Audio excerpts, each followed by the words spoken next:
Hello दोस्तों, स्वागत है आपको हमारे चैनल टेक्निकल दस्तक में। दोस्तों आज मैं आप लोगों के लिए लेकर के आ गया हूँ नया भोजपुरी सॉन्ग का एफएलओ प्रोजेक्ट और नोव हैशटैग, जो कि आप लोग सुना देता हूँ मैं थोड़ा सा लाइन आप लोगों को, तो आप लोग सुन लीजिए।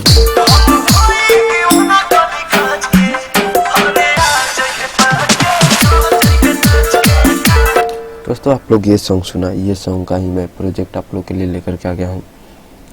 ये सॉन्ग पवन सिंह का है, जो कि अब बहुत ही फेमस सॉन्ग है, पावर स्टार पवन सिंह का। तो अभी नया में फेमस सॉन्ग है, तो आप लोग सुने होंगे ज़रूर। और जो है कि इसका मैंने मलाई म्यूजिक के स्टाइल में रिमिक्स करने का कोशिश किया है। कैसा रिमिक्स हुआ है कमेंट करके ज़रूर बताइएगा। और इसका प्रोजेक्ट और नोव हैशटैग का लिंक मैं डिस्क्रिप्शन में दे दूँगा।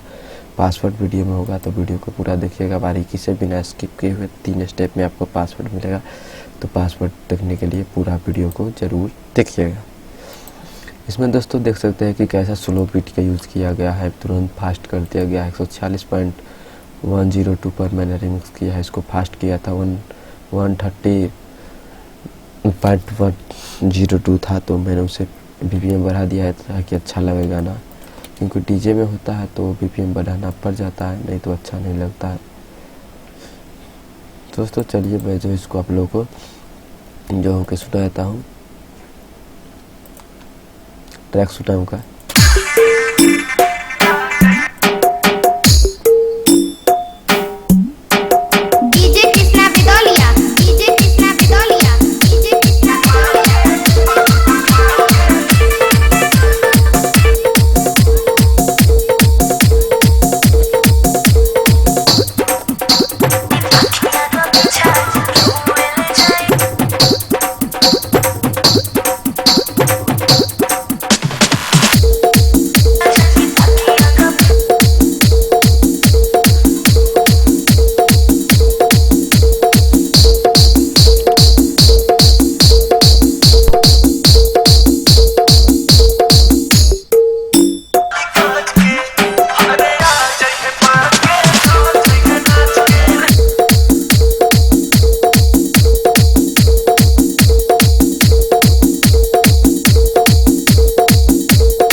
डीजे कृष्णा बेदौलिया।